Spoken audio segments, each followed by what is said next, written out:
I drove through the Gloss Mountains of northwest Oklahoma, traveling through an area more similar to Utah than the Great Plains. On the way, I explored red dirt badlands, gypsum cat mesas, rolling sand dunes, and explored the historical towns of Freedom and Waynoka, both of which played an important part in the settling of the American West. My name is Jeff Bell. Join me as I take you through this spectacular yet overlooked part of America.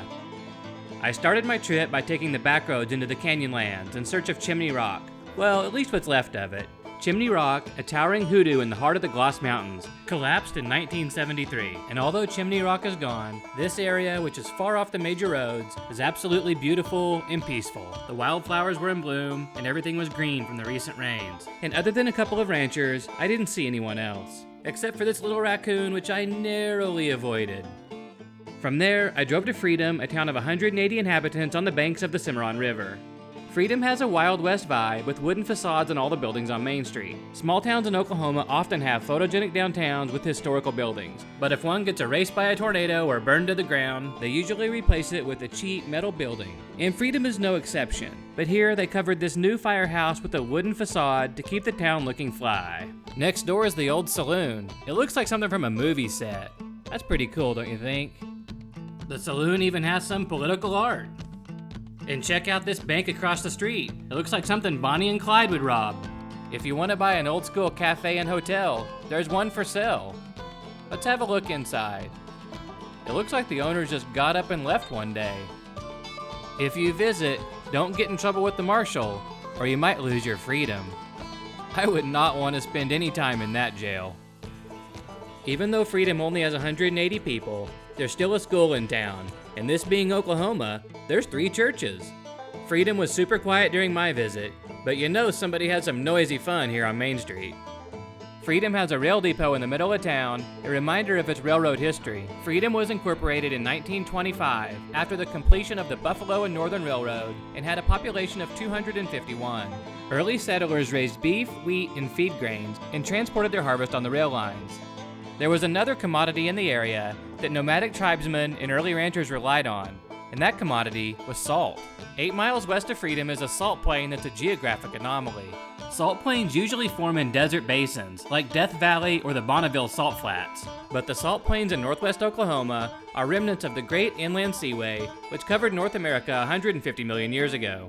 In 1935, a commercial salt factory opened at the site, producing 100 tons of French fry crystals each day. Today, Cargill International operates the factory, and it's one of the largest employers in the area. Although the town of Freedom is beautiful, it's the surrounding areas that make it special.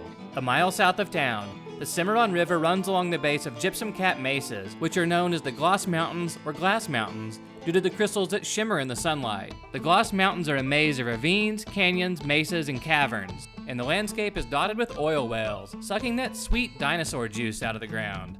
From Freedom, I drove 12 miles east on a road that doesn't appear on an atlas. It's a beautiful area of open grasslands and small mesas. A reminder of what this land looked like before it all got cultivated. Eventually, I arrived at this intersection with a funny sign and a produce stand. Turn left to find Jesus and find freedom. Here at this little produce stand, we have a sign that says, "Take what you need, pay what you can." From there, I went south to Waynoka, visiting a town that played a significant role in the connecting of the East and West Coast and has a fascinating history. Waynoka was established in 1887 when the Southern Kansas Railroad built rail lines through Indian Territory. The town flourished after statehood when the Santa Fe Railroad made Waynoka a division point and built some of the state's largest rail yards, with a roundhouse, repair shops, a depot, and a Harvey House. And a Harvey House, in case you don't know, is like a hotel for railway travelers. The railroad operated 24 hours a day and employed about 1,000 people. In addition, the Railway Ice Company built one of the largest ice factories in America, cranking out giant ice blocks to keep those perishables nice and fresh on the long journey from Chicago to LA. In 1929, Transcontinental Air Transport built an airport 5 miles northeast of Waynoka. The carrier combined daytime flying and night train service, taking passengers coast to coast in 48 hours. Flights landed at the airport and passengers boarded the train in Waynoka to travel by rail through the night. Charles Lindbergh and Amelia Earhart were officers in the company and became familiar faces in town. To support the air travel, the airline built a massive hangar, which was actually the 3rd largest airplane hangar in America. Here's some historical photos of the airplane at the time. Man, that looks tight. I would not want to fly cross country in that. In the 1950s, diesel trains started to replace the older steam engines, and advances in technology made the short-lived airline-train combo unnecessary. Today, only 712 people live in Waynoka, but the railroad still plays a vital role, as 50 to 100 trains rumble through town each day, and the school's mascot is the Railroaders. Downtown Waynoka is pretty quiet these days. Many of the buildings are abandoned, like this defunct general store, but there's a cute library and this beautiful old city hall. Across from the city hall is a popular German restaurant called Café Bahnhof, which means train depot in German. There are some charming houses around town, and this being Oklahoma, a street with a church across the street from a church across from a church. But the highlight of my visit was the restored Harvey House. In 1999, the Waynoka Historical Society restored the Harvey House, and today it's a museum and gift shop with space for a restaurant. But the space is currently unoccupied, so hey, if you want to start a restaurant in small town Oklahoma, here's your chance. Check out these historical photos of the Harvey House. That place looks classy.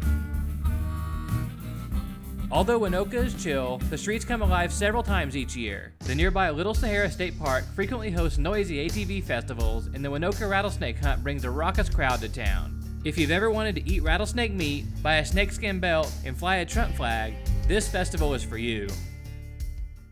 From there, I traveled south to Little Sahara State Park, a 1,600-acre expanse of sand dunes just south of Waynoka. I must admit, I felt slightly disappointed. The dunes are the domain of ATVs and dune buggies and aren't the sort of place to go for a walk. Nonetheless, in the evening the area is peaceful and beautiful when the off-road vehicles are gone. Like the salt flats near Freedom, the sand dunes are a geographic anomaly. We don't often find dunes in the middle of the plains. The nearby Cimarron River usually runs dry in late summer, and the ever-present Oklahoma wind whips up dry sand from the basin and deposits it in the Little Sahara Dunes. During my visit, the Cimarron River certainly wasn't dry, as it was overflowing its banks after some heavy rains, and it was the perfect spot to catch a beautiful Oklahoma sunset. The following day, I drove to Gloss Mountain State Park and climbed a mesa at sunrise, only to be greeted by dense fog. I couldn't see much of anything from atop the mesa. I definitely didn't get any good sunrise photos. Once the fog burned off, I was able to enjoy my day at the park. Wildflowers were in bloom, and I got my workout in for the day, but I had to be careful, since the area is full of rattlesnakes, which hold a grudge against humans since the people of Waynoka round them up and turn them into belts each year. From there, I drove west, traveling 500 miles through the Oklahoma Panhandle, exploring the starkly beautiful Black Mesa, the near ghost towns, and bustling cities revitalized by immigration.